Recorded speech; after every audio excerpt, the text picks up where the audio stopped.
I think about it every single day, probably several times a day actually, and it baffles me that I really am here.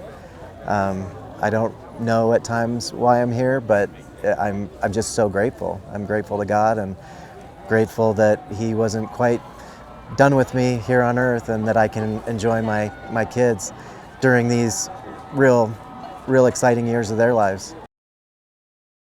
It'll just hit me at the weirdest of times, but I try to live in that moment of gratitude and thankfulness, and just being humble that I'm still here. It's amazing, and to actually be to where I am today, where I can start to enjoy things a little bit more with the girls and my son, is really just very gratifying. I think a lot of people look at me and they're like, "John, you look great," and I feel good, but I am dealing with a lot of things still internally. I've got probably 4 more surgeries that I've got to get through. A couple of them pretty major surgeries, and I'm just doing the best with what I can every day, and getting as healthy as I can each day. Some of it is just out of my hands, as far as I've got some nerve issues and some eye issues and things like that I can't really PT myself out of that. So I'm just praying that the miracles keep happening. I I changed career fields kind of later in life. I was in my early 30s when I did become an officer, and so it was very calculated that I made that move. So I've always been very blessed that I was a Denver police officer. That's always where I wanted to work. Um, I couldn't imagine working anywhere else other than Denver, and I loved the job. I mean, I wasn't one of those that was frustrated or didn't enjoy it. I enjoyed it all the time, and so if I could get back to the point where I was contributing the way that I feel like I had been before, then I would want to go back in a second. I just have a couple things like the eyes and some issues that I have with blood flow and stuff to my legs that are just a little bit out of my hands, and I've got to see where those surgeries and take me. The eyes I can't. There's no surgery for the eyes. There's nothing they can do there, so that's just all God. But I'll have another major surgery to my femoral artery here in August, and that'll be I think a big one too. Tony Lopez and myself were always talking to each other because we had similar injuries to our femoral arteries, and so we can relate a lot to that. And it's one of the most painful areas. I mean, even this far out for both of us, and so it keeps me from being able to run like I would like to run, and do stairs and do the things that I really was doing prior to the accident. I haven't quite gotten back to the job yet, but there's no doubt in my mind that I'll be working again at some point. I can't, just like with pole vaulting, I can't sit around and do nothing forever.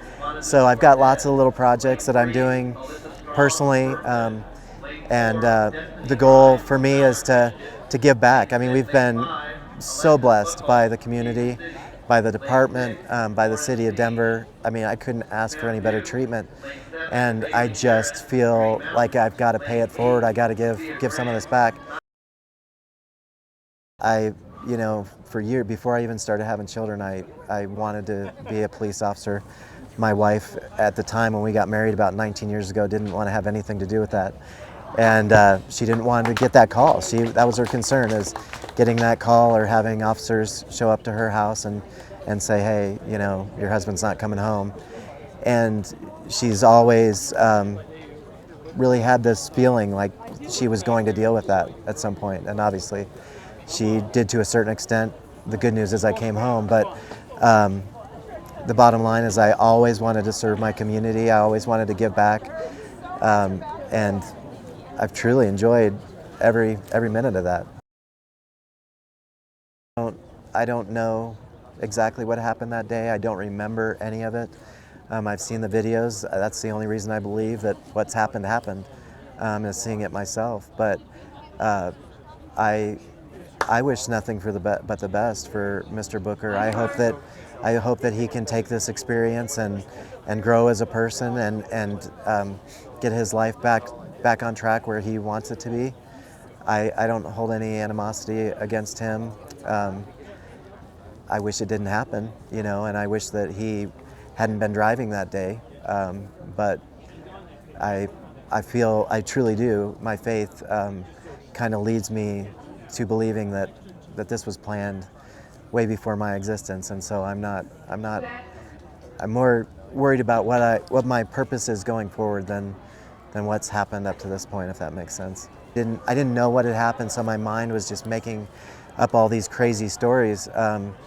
And so it was truly what I would consider hell. I mean, I would never ever wish any of that for anybody, but it was by far the toughest month of my life. I didn't even know what had happened for probably 6 weeks until, after it happened. And it was my partner that I wouldn't let my wife or anybody tell me. I wanted to hear from my partner what had happened. And so no, I didn't really believe it in the beginning, and I'm glad that they got it on video because that's helped me. I mean, some people think it's crazy, but it helps me to walk through that video step by step and know exactly what happened, and even there see just a tremendous outpouring instantly from first responders and the community running to my side, and not only my side but the other officers that were injured. Phenomenal response there, and obviously I got the best of the best as far as treatment goes,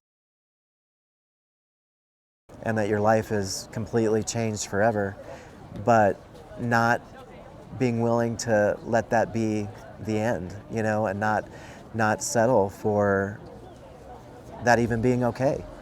And so for me, I have absolute goals of not ever getting off all the medications and being off pain pills and all of that stuff, and running.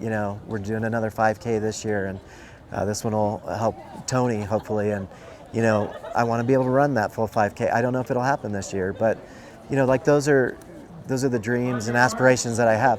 But the bottom line is it's my daughter, it's my family that keeps me motivated and getting out of bed and wanting to come and see them do their thing now, and so I'm a blessed man. I mean, the mental struggle is by far the biggest challenge in this whole game, and I think a lot of other officers like Tony and others that have been hurt would say very similar things, that the mental battle is the big battle.